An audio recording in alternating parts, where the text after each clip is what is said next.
यहाँ मनुष्यों का जीवन अनियमित और अज्ञात है, कठिन और अल्प है, और वह भी दुख से युक्त है।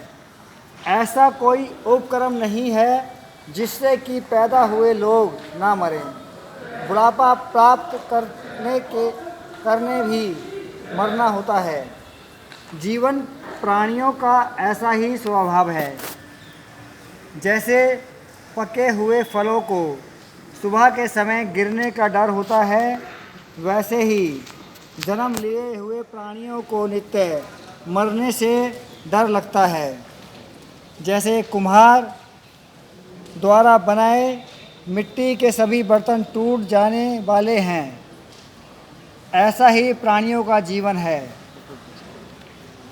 तरुण, बड़े, बच्चे और बुद्धिमान सभी मरण के वश में चले जाते हैं। सभी मरण को प्राप्त होने वाले हैं। उन मरण के अधीन रहने वालों को परलोक जाते समय ना तो पिता अपने बेटे की रक्षा करता है और ना ही भाई बंधु अपने भाई बंधुओं की। भाई बंधुओं को देखते हुए ही, नाना प्रकार के विलाप को देखते हुए ही मरण अकेले ही प्राणियों को वध किए जाने वाली गाय की तरह ले जाता है। इस प्रकार संसार मरण और बुढ़ापे से पीड़ित है। इसलिए धीर पुरुष संसार के स्वभाव को जानकर शोक नहीं करते।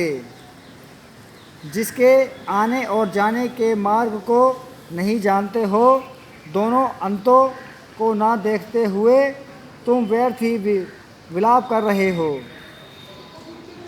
यदि विलाप करते हुए अपना कुछ भी भला कर सकें तो बुद्धिमान व्यक्ति भी अपने को पीड़ित करता हुआ वैसे ही करे।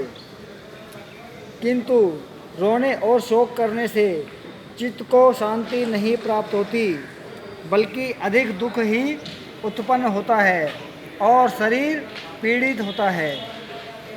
अपने आप को प्रताड़ित करते हुए व्यक्ति दुबला और कुरूप हो जाता है। उससे मरे हुए का पालन नहीं होता, इसलिए विलाप करना निरर्थक है। जो व्यक्ति शोक में पड़ा रहता है वह बेहद दुखी होता है। वह मरे हुए व्यक्ति के लिए शोक करते हुए शोक ही वश में पड़ जाता है। अपने कर्मानुसार अन्य भी मर जाने वाले मनुष्य को देखो और मरण के वश में पड़कर यहाँ छटपटाते हुए जीव प्राणियों को देखो। मनुष्य जिस जिस प्रकार को अच्छा समझता है वह उससे अलग हो जाता है। इस प्रकार के वियोग और संसार के स्वभाव को देखो।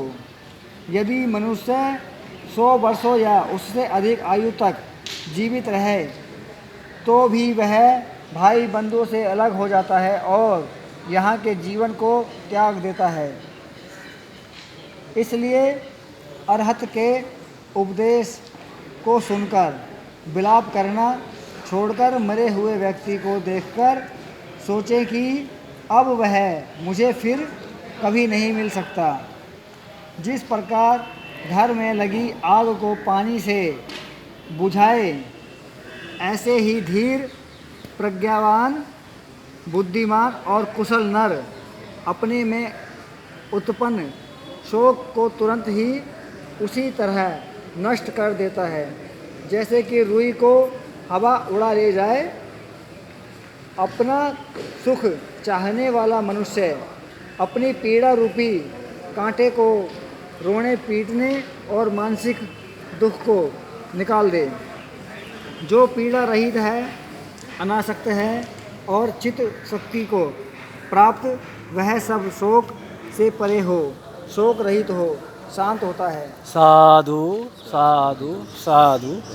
आज बंते जी के अब ये जो चिता समाप्त हो गई, अस्थियों का यहाँ पर ये कलेक्शन है उसको इकट्ठा करेंगे बनते जी, और उसके जब बाद जो भी निर्णय करना है बनते धम्बीरियो महातेरो ये एफ ब्लॉक मंगोलपुरी से, और ये बाई ब्लॉक में ये जो अपना ये शमशान भूमि है चिताओं के साथ में, आज हम लोगों ने यहाँ सल्लसूत्र का पाठ, डॉक्टर साहब नाम क्या है?